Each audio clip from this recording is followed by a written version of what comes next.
صدا کن مرا، صدای تو خوب است.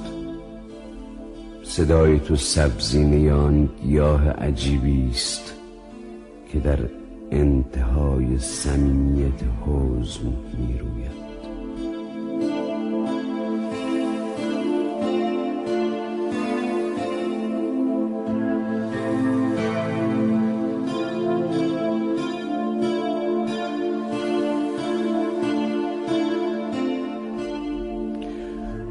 در ابعاد این عصر خاموش من از طعم تصنیف در متن ادراکی کوچه تنها ترم.